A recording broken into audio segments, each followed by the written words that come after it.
A very good morning, students. I am Niyati Kotecha, welcoming you all to the class of Business Management. We are doing unit number 3, part number A, Material Storage. In that, today we are going to learn the NIFO method, simple average method, and weighted average method. Okay, so in our previous lecture, we have understood the HIFO method, that is highest in first out method. Okay, and today we are going to start with our next topic, that is NIFO method, that is next in first out method, simple average method, and weighted average method. Okay, so let us start with today's part. I hope you all are referring all the videos on all the topics. If you have not referred any of the videos, please check the playlist of elective BM4 inventory management, where all the videos on all the topics are available, or check your Pocket Study app where all the videos are available. I hope you all are making lecture notes. Okay, so let us start with today's topic, that is NIFO method. NIFO means next in first out method. Okay, next in first out. So next in first out is an inventory valuation technique in which issues to the production hall are valued at the current market price, that is current cost or replacement cost, instead of the cost at which material was bought, that is in historical cost. So, according to this concept, the actual price at which the company has purchased raw material, that is not recorded into the inventory account, but the current market price that is prevailing in the market, that is recorded, that is used as the cost in the inventory valuation. Okay, for example, if company is going to purchase first lot of raw material on 1st January 2021, and company is purchasing 500 boxes of raw material at the rate of 20 rupees per box. Okay, so first lot that company has purchased is 20 rupees per box.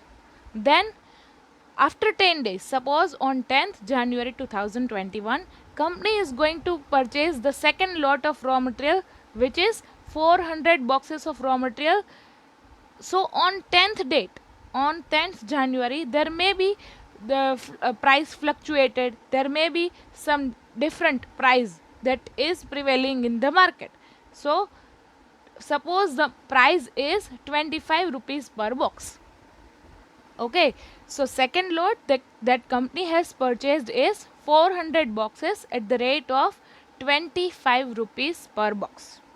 Suppose if company is going to purchase third lot of raw material on 15th January 2021, and on 15th January 2021 the market price is suppose 15 rupees per box. Okay, market price is 15 rupees per box. Okay, so that's how the company has purchased. Okay, so on 1st January the price was 20 rupees per box, on 10th January the price was 25 rupees per box, and on 15th January the price was 15 rupees per box. Okay, and suppose the production department requires 300 boxes of raw material on 20th January 2021. Okay, so on 20th January 2021, the market price prevailing in the market, the raw material, okay, market price for the raw material that is prevailing in the market, that is to be calculated. Suppose on 20th January 2021 the market price is 30 rupees per box, then company is going to use 30 rupees per box as a cost.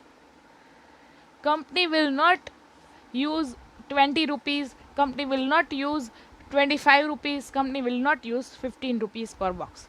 Company will use the actual price that is prevailing in the market on issuing date, that means જે storage ડિપાર્ટમેન્ટમાં જેટલું raw material કંપનીએ purchase કરીને રાખેલું છે, okay, એ purchase કરેલું છે એ કયા પ્રાઇઝે purchase કરેલું છે ધેટ ઇઝ નોટ રિલેવન્ટ. એ ભૂલી જવાનું. જે પહેલો લોટ હતો એ 20 રૂપીઝમાં પરચેસ કરેલો હતો. The second lot is 25 rupees per box. The third lot is 15 rupees per box. Okay, so અલગ અલગ પ્રાઇઝે કંપનીએ પરચેસ કરેલું છે that is not cause of concern. તે કંપનીને રિલેવન્ટ નથી. પણ એ મટીરિયલ એકચ્યુઅલી જે સ્ટોરેજ ડિપાર્ટમેન્ટમાં સ્ટોર થાય છે, okay, then on 20th January એ પ્રોડક્શન ડિપાર્ટમેન્ટને રિક્વાયરમેન્ટ છે 300 બોક્સીસની. ઓકે, સો આ 300 બોક્સીસમાં કઈ પ્રાઇસ લગાડવી? According to LIFO method, according to FIFO મેથડમાં કેવું હતું કે ફીફો મેથડમાં first in first out. Okay, 20 rupees per બોક્સવાળા ઇસ્યુ કરવાના, કારણ કે 20 રૂપીઝ પર બોક્સવાળો લોટ છે કંપનીએ ફર્સ્ટ પરચેસ કરેલો છે. Okay, according to the LIFO method the last in first out, that means જે લાસ્ટમાં પરચેસ કરેલું છે on 15 January 15 rupees per box, એ લોટ પહેલાં ઇસ્યુ કરવાનો છે. Okay, so and third method is according to HIFO method. HIFO method means HIFO મેથડમાં કઈ પ્રાઇસ યુઝ થશે? Highest in first out, that means the highest price should be issued first. So highest price ease of lot number 2, that is 25 rupees per box, that is to be issued first. Okay, but according to the NIFO method, next in first out method, that means જે raw material કંપનીએ પહેલાં purchase કરેલું છે લોટ number 1, lot number 2, લોટ number 3, એમાંથી એક પણ price કંપનીએ કેલ્ક્યુલેશનમાં use કરવાની નથી. જે 20 rupees per box of lot number 1, 25 rupees per box of lot number 2 and 15 rupees per box on lot number 3. કંપનીએ આ પ્રાઇસ ભૂલી જવાની. ઓકે, સો હવે ક્વેશ્ચન એ છે કે કંપનીએ કઈ પ્રાઇસ કેલ્ક્યુલેશનમાં લેવાની છે? ઓન 20th જાન્યુઆરી 2021, જ્યારે પ્રોડક્શન ડિપાર્ટમેન્ટને 300 બોક્સીસ ઓફ રો મટીરિયલની રિક્વાયરમેન્ટ છે, જ્યારે સ્ટોરેજ ડિપાર્ટમેન્ટમાંથી 300 બોક્સ રો મટીરિયલ પ્રોડક્શન ડિપાર્ટમેન્ટને ઇસ્યુ કરવામાં આવે છે. ઓકે, એ ઇસ્યુ ડેટના રોજ એ રો મટીરિયલની પ્રાઇસ કેટલી ચાલે છે માર્કેટમાં એના ઉપરથી ડિસાઇડ થશે. Suppose on 20th January the market price is 30 rupees per box. So according to the NIFO method 30 rupees is used as a calculation and 30 rupees છે એ ઇન્વેન્ટરી અકાઉન્ટમાં મેન્શન કરવામાં આવશે. નહીં કે 20 રૂપીઝ, નહીં કે 25 રૂપીઝ, નહીં કે 15 રૂપીઝ. જે 20th જાન્યુઆરી 2021માં કરંટ માર્કેટ પ્રાઇસ ચાલતી હોય રો મટીરિયલની, એનો યુઝ થશે કેલ્ક્યુલેશનમાં. Okay, this valuation method attempts to keep the production cost accurate according to the prices prevailing in the accounting period in which the material was consumed and not on the basis of the prices prevailing in the period when material was bought. That means જ્યારે material purchase કરવામાં આવેલું છે ત્યારેની price company calculate નહીં કરે. Suppose company has purchase lot number 1, lot number 2 and lot number 3, and company has stored all the raw materials into the storage department. Okay, so કંપનીએ જે purchase price છે એ company યાદ રાખવાની નથી. Okay, પછી store ડિપાર્ટમેન્ટમાં બધું રો મટીરિયલ સ્ટોર થઈ જાય છે. પછી જ્યારે ઇસ્યુ કરવાનું આવે પ્રોડક્શન ડિપાર્ટમેન્ટને, ત્યારે એ ઇસ્યુની ડેટ ઉપર આ રો મટીરિયલની પ્રાઇસ માર્કેટમાં કેટલી ચાલે છે that is to be mentioned.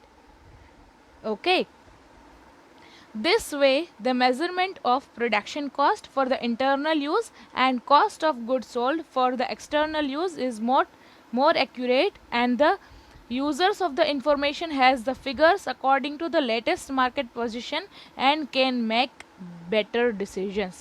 That means અત્યારે જે રો મટીરિયલની કેટલી પ્રાઇસ ચાલે છે, that means જ્યારે સ્ટોરેજ ડિપાર્ટમેન્ટમાંથી રો મટીરિયલ એકચ્યુઅલમાં ઇસ્યુ કરવામાં આવે છે એ ઇસ્યુની ડેટ ઉપર માર્કેટમાં એ રો મટીરિયલની પ્રાઇસ કેટલી છે that is to be mention. That means એ માર્કેટ પ્રાઇસ કેલ્ક્યુલેટ કરવામાં આવે છે તો કંપનીને એકચ્યુઅલી ખ્યાલ આવે કે કંપની પાસે જેટલું રો મટીરિયલ અત્યારે સ્ટોરેજ ડિપાર્ટમેન્ટમાં અવેલેબલ છે, ઓકે, જ્યારે કંપની એને ઇસ્યુ કરશે ત્યારે એક માર્કેટ પ્રાઇસ એ રો મટીરિયલની કેટલી છે, તો કંપની માટે એક રિયલાઇઝ થશે કે જે રો મટીરિયલ કંપનીએ પરચેસ કરીને સ્ટોરેજ ડિપાર્ટમેન્ટમાં રાખેલું છે એ જ્યારે એકચ્યુઅલમાં ઇસ્યુ થશે ત્યારે માર્કેટ પ્રાઇસ કેટલી હશે. Okay, so this is the realization method, કે એકચ્યુઅલમાં જ્યારે એ રો મટીરિયલ યુઝ થાય છે ત્યારે એ રો મટીરિયલની માર્કેટમાં કેટલી પ્રાઇસ ચાલે છે. Okay, however, international accounting standards and generally accepted accounting principles, that is GAAPs, does not allow the use of the current cost, that is replacement cost, and for the majority of the asset historical cost concept, that is cost at which the asset was bought is required to be used. Okay, આ method છે again gap, that is generally accepted accounting principle દ્વારા માન્ય નથી, and according to the international accounting standard it is not recognized method. આ method છે next in first out, that is not practical at all. Okay, so કઈ method use કરવામાં આવે છે એકચ્યુઅલમાં accounting માટે, કે જે ઓરિજિનલ પ્રાઇસ પરચેઝ પ્રાઇસ હોય એ જ ઇન્વેન્ટરીના વેલ્યુએશનમાં લખવામાં આવે છે. ઓકે, જે ઓરિજિનલી લોટ નંબર 1 કંપનીએ 20 રૂપીઝમાં પરચેઝ કરેલો હતો, જો એ લોટ નંબર 1માંથી કંપની 20th જાન્યુઆરી 2021ના રોજ ઇસ્યુ કરે છે પ્રોડક્શન ડિપાર્ટમેન્ટને મટીરિયલ, સો એ 20 રૂપીઝ જ વેલ્યુએશનમાં લખવામાં આવે છે, નહીં કે માર્કેટ પ્રાઇસ ચાલતી હોય 20th ડેટના એ. ઓકે, સો એકચ્યુઅલમાં કંપની જ્યારે પરચેઝ કરે છે એ જ પ્રાઇસનો યુઝ કેલ્ક્યુલેશનમાં કરવામાં આવે છે, નહીં કે ઇસ્યુના દિવસે જ્યારે કંપની સ્ટોરેજ ડિપાર્ટમેન્ટમાંથી જે રો મટીરિયલ સ્ટોર કરીને રાખેલું છે, ઓકે, એમાંથી રો મટીરિયલ લઈને જ્યારે ઇસ્યુ કરશે એ ડેટના રોજ કેટલી માર્કેટ પ્રાઇસ ચાલે છે એ કંપનીને ગણવી જરૂરી નથી, according to this generally accepted accounting principles. Okay, so next in first out method means કંપનીએ જે પરચેઝ કરેલું છે એ પ્રાઇસ યુઝ નથી થવાની, કંપની લોટ નંબર 1, લોટ નંબર 2, લોટ નંબર 3 ગમે તે પ્રાઇસે પરચેઝ કરે છે, પણ એ એકવાર સ્ટોરેજ ડિપાર્ટમેન્ટમાં સ્ટોર થાય છે, પછી એ સ્ટોરેજ ડિપાર્ટમેન્ટમાંથી જ્યારે ઇસ્યુ કરવાનું થાય રો મટીરિયલ, એકચ્યુઅલી જ્યારે ઇસ્યુ કરવાનું થાય એ ઇસ્યુની ડેટ ઉપર કેટલી આ રો મટીરિયલની કેટલી માર્કેટમાં પ્રાઇસ ચાલે છે એ મેન્શન કરવી જરૂરી છે. ઓકે, સો આ મેથડ છે પ્રેક્ટિકલ નથી, કારણ કે રો મટીરિયલની પ્રાઇસ છે માર્કેટમાં ફ્લક્ચ્યુએટ થતી હોય, એ રિયલ ના હોય. ઓકે, જો ઇસ્યુ ડેટની ઇસ્યુ જ્યારે કંપની સ્ટોરેજ ડિપાર્ટમેન્ટમાંથી એકચ્યુઅલી રો મટીરિયલ પ્રોડક્શન ડિપાર્ટમેન્ટને ઇસ્યુ કરે છે, જો ત્યારે કંપની રો મટીરિયલની માર્કેટમાં પ્રાઇસ ચાલતી હશે એ મેન્શન કરશે. ઓકે, સો જ્યારે કંપનીએ પરચેઝ કરેલું છે જે પ્રાઇઝે એ ગણવામાં નહીં આવે, that means actual cost that is not to be considered. જે એકચ્યુઅલી કંપનીએ પરચેઝ જે પ્રાઇઝે કરેલું હતું એ તો લખવામાં જ નથી આવતી. Okay, so that's why this method is not recognised at all. Okay, therefore use of the next in first out, but in the contradiction to the principles of two of the major accounting frameworks. Accounting frameworks pramane this method is not recognizable, this method is not acceptable. Okay, this method is contradictory method, that means આ મેથડમાં problems થઈ શકે છે. Okay, the second one is simple average method. Okay, under this method all the materials received are merged into existing stock of materials, their identity being lost. Okay, first in first out મેથડમાં કેવું હતું, જે company first purchase કરે છે એ company first issue કરે છે. That means, for example, if company has purchased lot number 1, lot number 2 and lot number 3.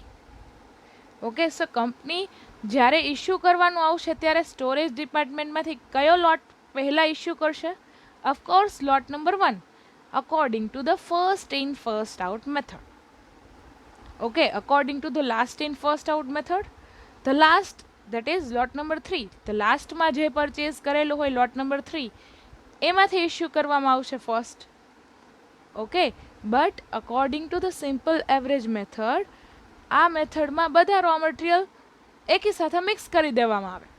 For example, if company has purchased 500 boxes on January 1, 2021, company has purchased 500 boxes.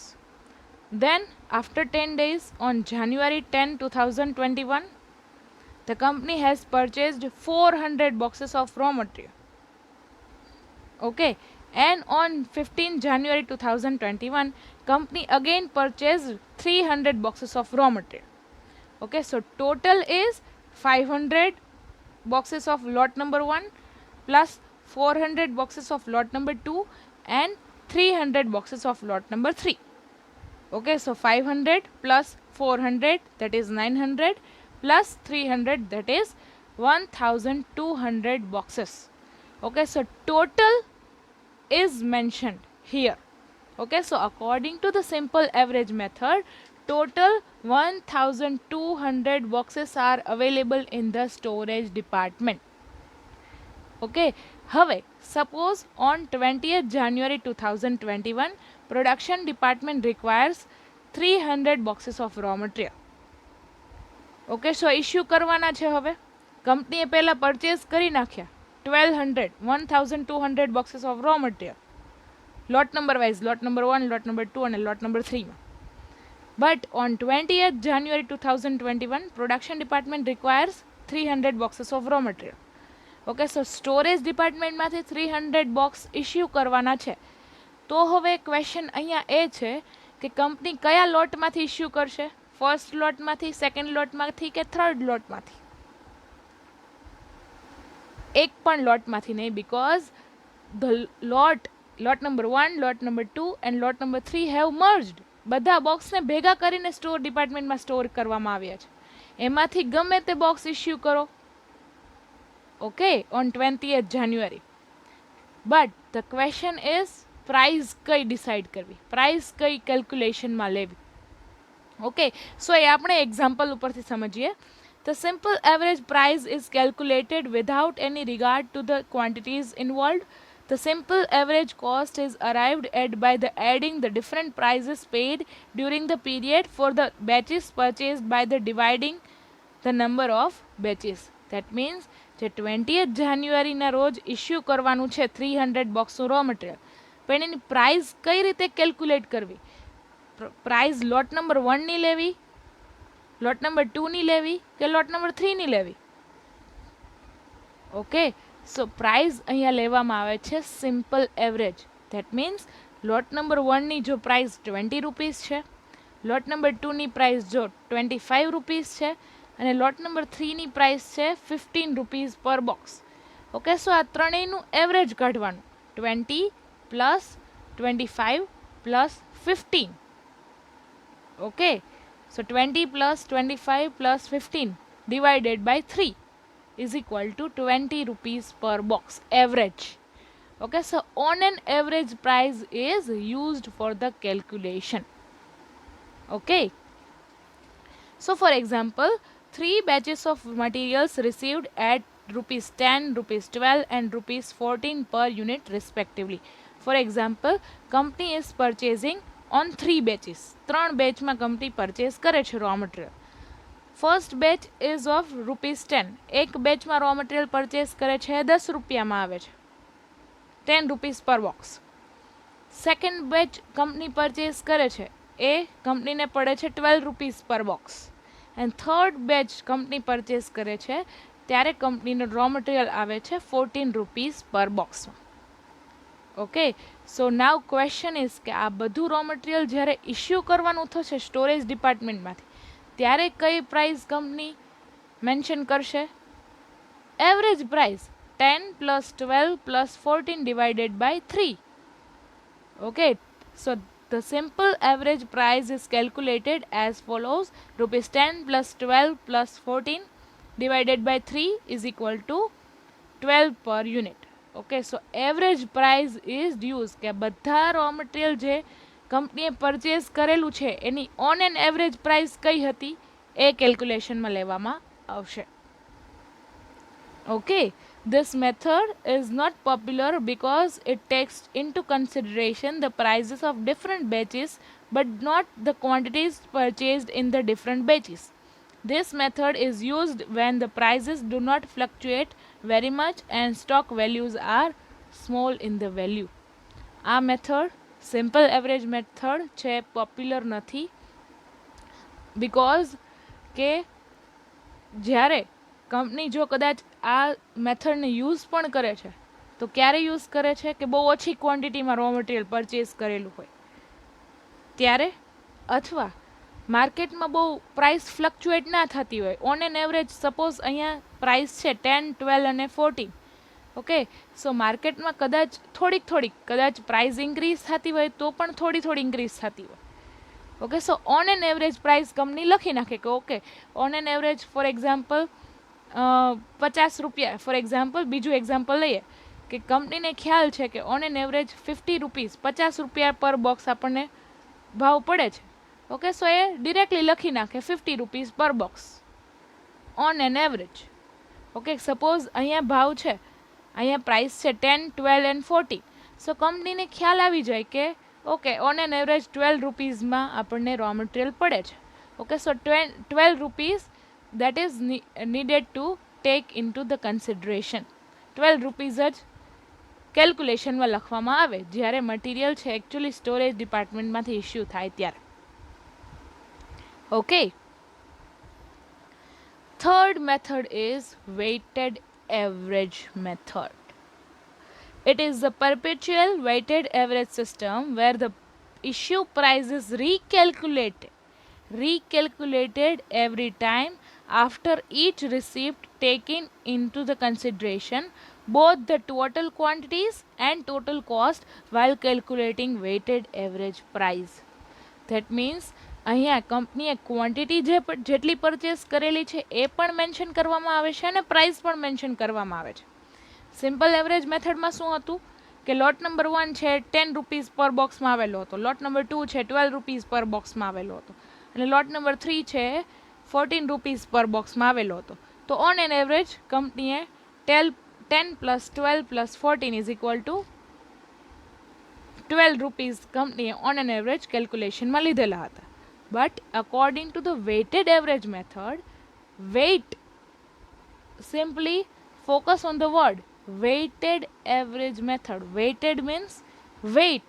That means કંપનીએ કેટલી ક્વોન્ટિટીમાં purchase કરેલું છે એ પણ અહીંયા important છે. For example lot number 1 કંપનીએ 500 બોક્સીસનો purchase કરેલો છે, લોટ નંબર 2 કંપનીએ 400 બોક્સીસ પરચેઝ કરેલા છે અને લોટ નંબર 3માં કંપનીએ 300 બોક્સીસ પરચેઝ કરેલા છે. તો એનું પણ કેલ્ક્યુલેશનમાં ઇન્વોલ્વમેન્ટ હશે. Not only the price but also the quantities. Okay, for example આપણે એક બીજું પણ એક્ઝામ્પલ લઈએ. For example 3 batches of material received in the quantities of 1000 unit at rupees of 15. Okay, first batch company purchase કરે છે ત્યારે company 1000 units purchase કરે છે at the rate of 15 rupees per unit. એક યુનિટના 15 રૂપીઝ એવા 1000 unit company purchase કરે છે on lot number 1. Then the second lot is 1300 units at the rate of 16. Second lot company purchase કરે છે ત્યારે કંપની 1300 યુનિટ પરચેઝ કરે છે at the rate of 16 rupees per unit. Okay, ત્યારે કદાચ price increase થઈ જાય છે અને 16 રૂપીઝ થઈ જાય છે. Then third lot is 800 units of rupees 14. Third lot company purchase કરે છે ત્યારે કંપની 800 યુનિટ પરચેસ કરે છે અને ત્યારે પ્રાઇસ છે 14 રૂપીઝ પર યુનિટ. ઓકે, સો કંપની લોટ નંબર 1, લોટ નંબર 2 અને લોટ નંબર 3 વાઇઝ પરચેસ કરે છે. ઓકે, સો હવે જ્યારે કંપનીએ ઇસ્યુ કરવાનું થશે આ મટીરિયલ ત્યારે કંપની કઈ પ્રાઇસ યુઝ કરશે? Let us calculate. The weighted average price is calculated as follows. For example 1000 units into 15 rupees, જે 1000 યુનિટ્સ પહેલા લોટમાં પરચેઝ કરેલા હતા, 1000 into 15 rupees. Then the second lot is 1300 units into 16 rupees plus 800 units into 14 rupees. Okay, બધા જેટલા box purchase કરેલા છે એની સાથે એની પ્રાઇસ છે એ મલ્ટીપ્લાય કરવાની થાય. Okay, so lot number 1 1000 units into 15 rupees plus lot number 2 that is 1300 units into 16 rupees plus 800 rupees into 14 rupees divided by, હવે આ બધાને ડિવાઈડ કરવાનું છે ટોટલ ક્વોન્ટિટીઝથી. સો ટોટલ ક્વોન્ટિટીઝ કેટલી છે?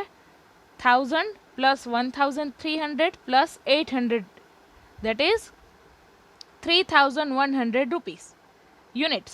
Okay, so here 1000 into 15 rupees is equal to 15,000 plus 1300 into 16 that is 20,800 plus 800 into 14 that is 11,200 rupees. Okay, divided by all the quantities that is 3,100 units. Okay, so it is, so weighted average price is 15.16 per unit. Okay, હવે જ્યારે કંપનીને raw material issue કરવાનું થશે ત્યારે એ કઈ પ્રાઇસથી issue કરશે? તો કે 15.16 રૂપીઝ પર યુનિટ. આગળ જેટલું મટીરિયલ કંપનીએ પરચેઝ કરેલું છે લોટ નંબર 1, લોટ નંબર 2 અને લોટ નંબર 3માં, એની વેઇટેડ એવરેજ પ્રાઇસ યુઝ કરવામાં આવશે. ઓકે, ફીફો મેથડમાં કેવું હતું? જે ફર્સ્ટ લોટની પ્રાઇસ હોય એ જ લઈ લેવામાં આવતી હતી.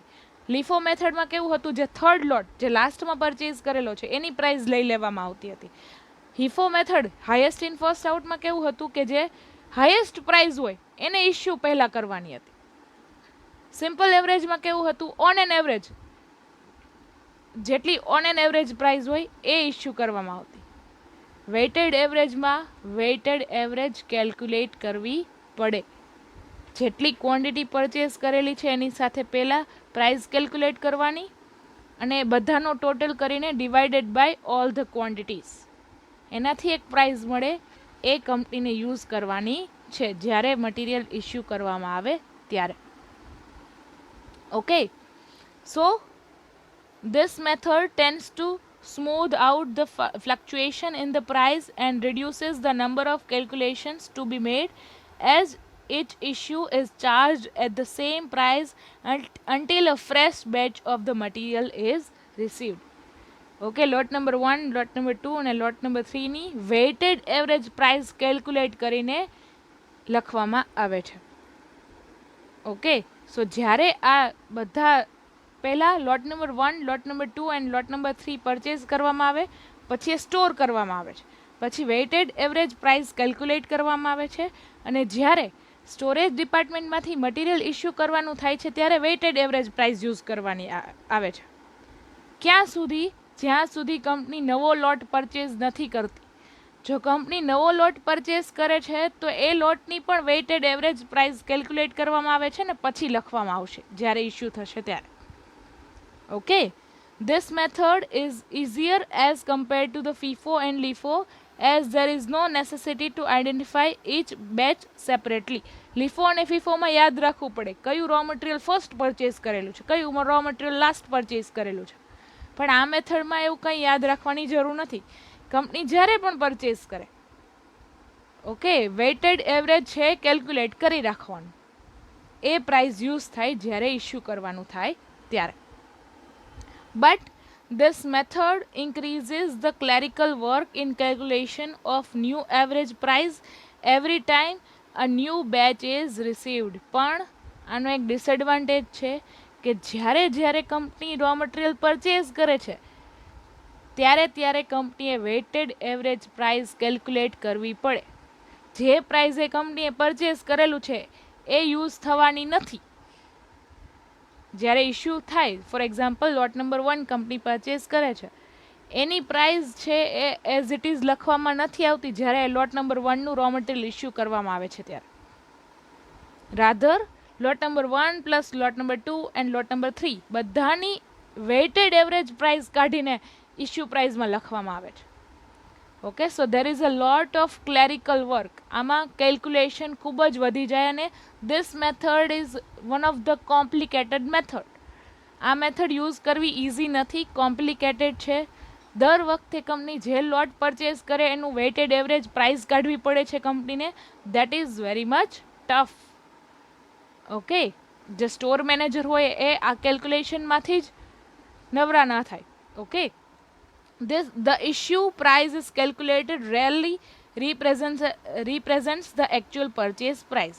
So the issue price calculated rarely represents the actual purchase price. જે લોટ નંબર 1 ની પરચેસ પ્રાઇસ હતી, જે લોટ નંબર 2 ની પરચેસ પ્રાઇસ હતી અને જે લોટ નંબર 3 ની પરચેસ પ્રાઇસ હતી એ તો ક્યાંય એકચ્યુઅલી ઇશ્યુ થાય ત્યારે મેન્શન કરવામાં આવતી નથી. ઇશ્યુ પ્રાઇસમાં કઈ મેન્શન કરવામાં આવે છે? Weighted average price. ઓકે, સો એકચ્યુઅલમાં કંપનીએ જ્યારે પરચેસ કરેલું છે એકચ્યુઅલમાં, ફોર એક્ઝામ્પલ આ 1000 યુનિટ્સ છે એ 15 રૂપીઝમાં પરચેસ કરેલા છે. ઓકે, સો કેલ્ક્યુલેશનમાં 15 રૂપીઝ છે એકચ્યુઅલી ઇશ્યુ પ્રાઇસમાં લખવામાં નહીં આવે. ઇશ્યુ પ્રાઇસમાં કઈ લખવાની આવશે? 15 રૂપીઝ 15.16 પર યુનિટ લખવામાં આવશે, જે બધાની એવરેજ પ્રાઇસ છે, બધાની વેઇટેડ એવરેજ પ્રાઇસ છે એ કેલ્ક્યુલેટ કરવામાં આવશે.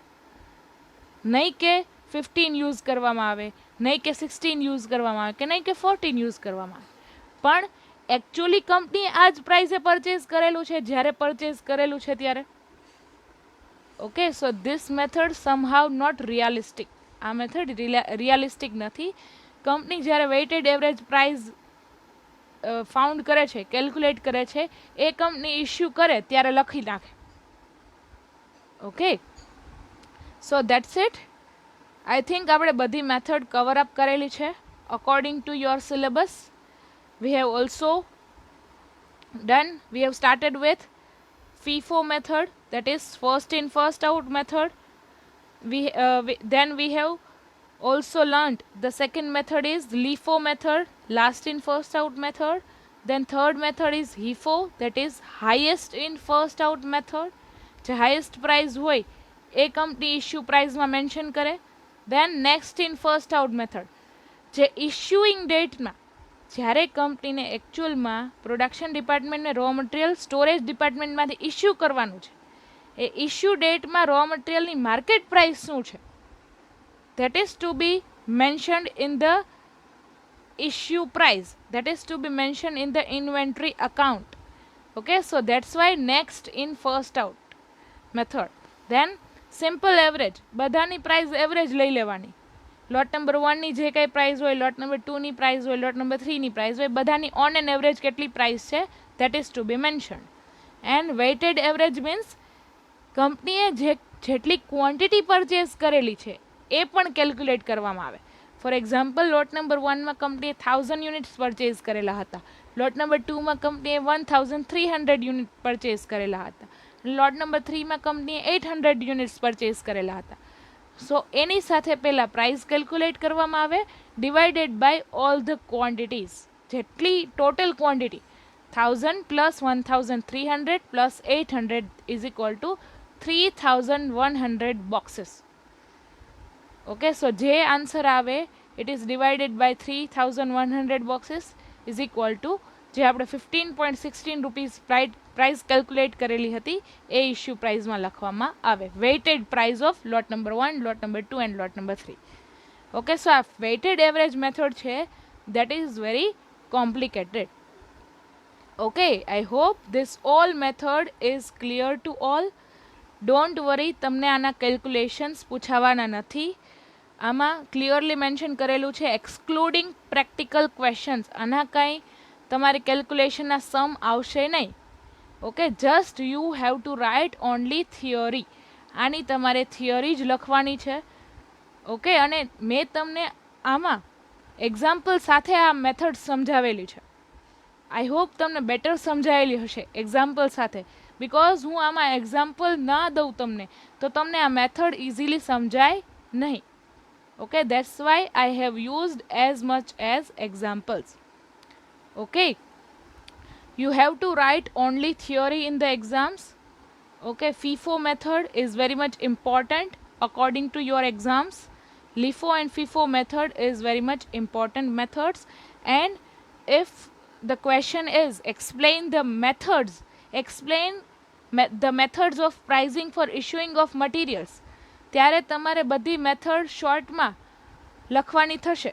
Okay, FIFO, LIFO, HIFO, NIFO, simple average and weighted average. All 6 methods have to be written. બધી મેથડ તમારે થિયરીમાં લખવાની છે. Okay, so that's it for today. I would like to end up this session with motivation. Now is the perfect time. Okay, you have to do it now. Now is the right time for doing your work. Okay, now or never.